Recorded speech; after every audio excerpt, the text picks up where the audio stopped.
Welcome to Your IVF Abroad podcast, where I will share, educate and empower you on your journey with infertility and IVF abroad. I'm Emma Haslam, your host, mum via treatment abroad and the IVF abroad expert.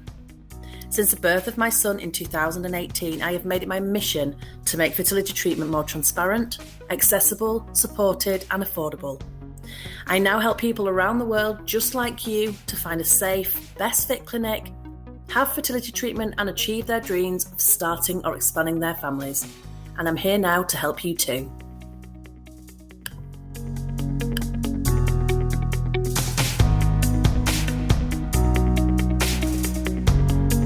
Hey, welcome back. Thank you for listening to Your IVF Abroad with Emma Haslam. Obviously, it's me, Emma here. Hey, how are you doing? Hope you're okay.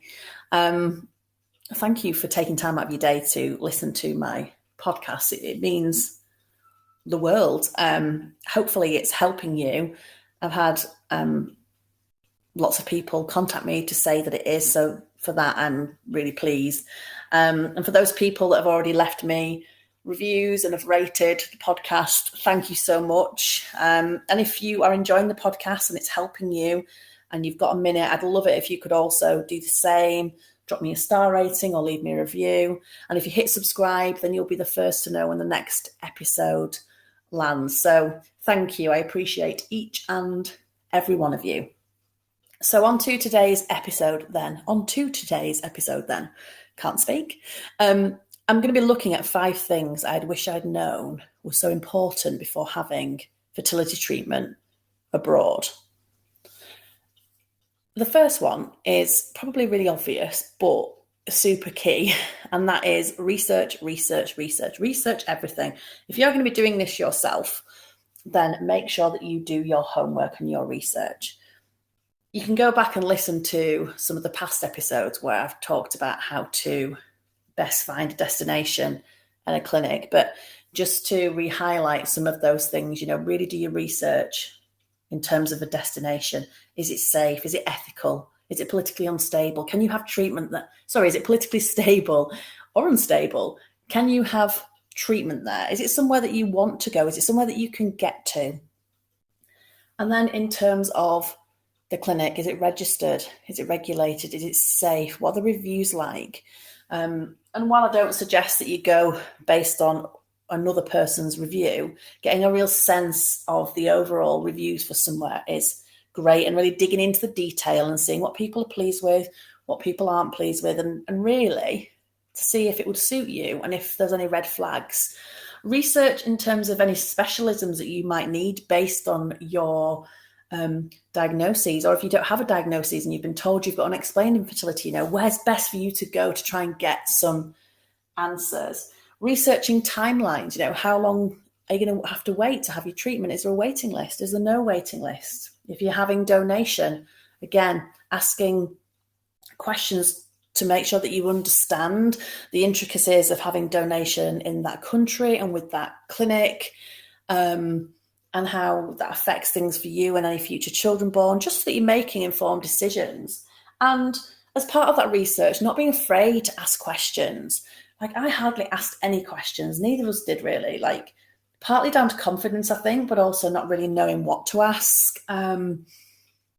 Because it's hard and it's a highly emotionally charged situation having a consultation or even just emailing clinics for more information. But please do not be afraid to ask questions. A lot of people I work with have had poor experiences elsewhere, be it on their own NHS or their version of an NHS in their home countries, and sometimes privately, or they've had some negative experiences, and it's made some people become quite accepting of this as the norm, and feeling fearful that they can't ask questions, that they shouldn't ask questions, that they should just be grateful for what they've been given. And I don't want you to feel like that. I want you to feel empowered to ask questions and not be afraid. And it's really good actually to kind of see how a clinic, how they deal with being asked lots of questions. If you've got lots of questions, are they nice and patient? Are they open for more questions. All that kind of thing is really important for you getting a real sense as to what they are like. And that leads me nicely onto my next point, number 2. What is the communications like with the clinic or clinics that you are considering using? This is super important, particularly if you're not using any external help to find a clinic and to plan your treatment and have your treatment abroad, because you're on your own with that clinic and that communication process. And so it needs to be nice and clear. It needs to feel that it flows for you, and that you do feel comfortable with them. And, finding out things like, is there an out of hours email address? Is there an out of hours phone number? Does your coordinator have a phone number? So you've got a really clear view of how you can communicate and in what circumstances should you choose that clinic. So you're never in a position where you feel like you've got nowhere to go because you don't understand clinics' opening times, or, if there's an emergency out of hours contact, for example, if things aren't always happening between the 9 to 5, and also obviously thinking about time differences with where you're planning on ongoing. But comms is really important. You want clear and transparent communication, I'm sure. And while we appreciate that,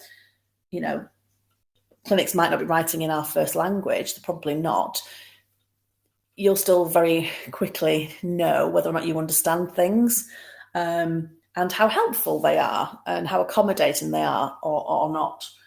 And the next point would be to understand costs prior to agreeing to your treatment. So you can get a really good sense from the clinics prior to consultation about what the costs will be based on the treatment you think you're going to be having. But as soon as you've had your consultation and you've got an agreed treatment plan, you should be able to get exact costings from the clinic. And you can be asking, is there anything else that you haven't included that will be needed or that may be needed? And if so, how much will that cost? Just to help you budget. And asking them when things need to be paid by and at what point. Again, you don't want any, it helps with budgeting, but you don't want any last minute stresses around money. And if you're working to a certain budget as well, then having this nailed down will really help you know what's left for things like flights, accommodation, etc. My next tip would be, and I don't want to sound patronising when I say this, but it's really important to be organised. When you're going abroad, if you're doing this by yourself and you're not using an external company like your IVF Abroad to help you, for example, then you need to be really, really organised. And also being organised, I think, helps you with that feeling of feeling out of control, which we all get during this time. Doesn't matter where you're having your treatment. It's part of the process, I think. It has been for me, and it has been for lots of my clients as well, all of my clients. And being organised, being able to put your control into that aspect of the journey really helps. And also it means you stay on top of things. You're not missing appointments. You know when things need to be done. There's a lot to organise. And it can feel overwhelming when you're thinking about, right, I've got to organise flights, accommodation, tests for consultation, ultrasounds. And it can feel like just too much. Medication, there are lots of things that you need to organise, all doable, but being organised makes it so much easier. Little tips like having a special folder in your email for all of your clinic emails and saving everything, all of your correspondence in there. You might want to print some things out and put them in a file. You might want to get yourself a notebook to put everything in. But staying organised will really, really help. And my final tip is thinking about your support network and what that needs to look like when you're going to be going through your fertility treatment. And that includes who you're going to tell and who you're not going to tell. Like, we told everybody that would listen. But I massively regret that, because then when it didn't work, we had to then go and tell all those people why, And I didn't want to do that. And I really, really regretted it. And then it also means you get the, when you're trying again, when you're going ahead, and it just felt like a lot of pressure. But obviously at the time, that's what I felt I needed to do. But in hindsight, it wasn't the right decision for me. But it might have been better if I'd have got some external support instead, but it didn't exist. As I've said to you before, I was massively Googling, like, you know, support with IVF abroad, and there was just nothing coming up. So I very much was on my own. And I didn't consider that, you know, there were other professionals out there like coaches and counsellors, and actually that would have been really helpful for me. I was just so desperate to kind of get to the next cycle and the next cycle, not really thinking about my mental health and protecting it. And when I had my son, I've talked about this before, I got awful postnatal depression. And it was down to the trauma of infertility, the losses that I'd experienced, and not really taking any time to grieve and stop for a second. But also, I didn't consider for 1 minute that these things could run alongside each other, and that, you know, having professional support could have helped me while I was going through all of this. I didn't necessarily have to stop, but I could have had that help. And I think it would have really helped me not to have got to the position of having postnatal depression. And I think I just presumed that once I became pregnant, that anxiety would stop. And actually, for me, it got a lot worse, because I just couldn't actually believe that it had finally happened. And I felt like that all the way through my pregnancy, which is a real shame. And so having some professional support would have been really, really helpful.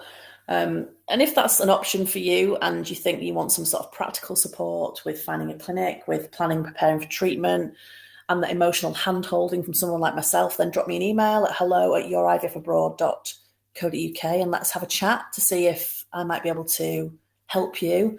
Alternatively, if you're thinking more along the lines of a fertility coach or a counsellor, then, you know, there are lots out there to take a look at. You may only need a few sessions, but looking after your mental health on this roller coaster of a journey is so important. But if you don't have any budget for support, you know, looking at who is around you, you know, have you got a nice GP? Considering some of the online world for support, you know, there might be strangers on the internet, but a lot of these strangers on the internet are super friendly people going through similar things and who totally get it and get you and want to support each other. And that can be an option. There's a large community over on Instagram, for example. I'm on there at Your IVF Abroad. If you want to come over and say hello, if you're not following me already. You know, none of this stuff really existed, to be honest, when I was going through this. But support in whatever format you need, make sure that you get some, because that is probably, along with doing your research, two of my biggest tips and two of the things that are so important, and I really underestimated just how important they were. Also, part of that was naivety, because I'd not been through something like this before, and I didn't have the benefit of a podcast like this telling me to look at these things. You know, and you do, so that's great, and hopefully it makes things feel more doable and less overwhelming. Because IVF abroad, or fertility treatment abroad done right, is a great experience. Say one that saves you a lot of money, one that can be so much more accessible without the waiting, and one where you can enjoy some time away from home in a destination where you want to be. You know, you're not at the clinic all of the time. And so just to have that kind of break from the stresses and strain of home and work and things can really, really help people's mindset. You know, and there are some really good state-of-the-art clinics out there for the finding. And by looking outside of kind of your local clinics, which is what people tend to do in their own countries, all of a sudden, which I know is part of the overwhelm, when you start to look outside of that and say, for example, take Europe, you've got so much more choice. And from a situation where it feels a lot of the time where there is no choice, it's lovely to finally, I think, have some choice, because ultimately you're paying for something and you should have choice. And actually putting your energy into doing your research and your homework might really help you in that taking some control back. It helped me massively.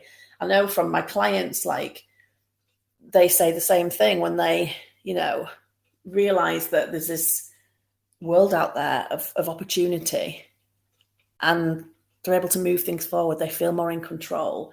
I work with a lot of people who have, been told they've got unexplained infertility. That's their diagnosis. When actually we know that just means that they haven't got to the bottom of something, which is so frustrating. And, there's a support out there for whatever your diagnosis or lack of diagnosis is. There is support out there. So go and find your tribe, get some support, and go forth. Make inquiries about having fertility treatment abroad. A lot of the time you are not committed. Even after having a consultation, you're not committed. So what have you got to lose by having a look? And if it all feels too much and you want me to help you with doing this, then obviously that's what I'm here for. Just drop me an email on hello@yourivfabroad.co.uk and let's chat. So for me, for this week, that is all. I hope you found it helpful. I'm going to move on soon, she promises, to interviewing some other people so you don't just get sick of hearing my voice. So I'll have to have a little practice. I'm also planning to try and maybe interview some people who have had fertility treatment abroad, as well as speaking to other experts in this space. But yeah, it's exciting and I'm really enjoying doing the podcast so far. We're already on episode 13. I can't believe it. So as I said, I will keep going for as long as it feels good. But have a lovely week and I shall speak to you soon. Bye. Thank you for listening to Your IVF Abroad podcast with me, Emma Haslam. If you're interested in finding out if IVF Abroad could be right for you, then download my free checklist at yourivfabroad.co.uk/who is IVF Abroad for.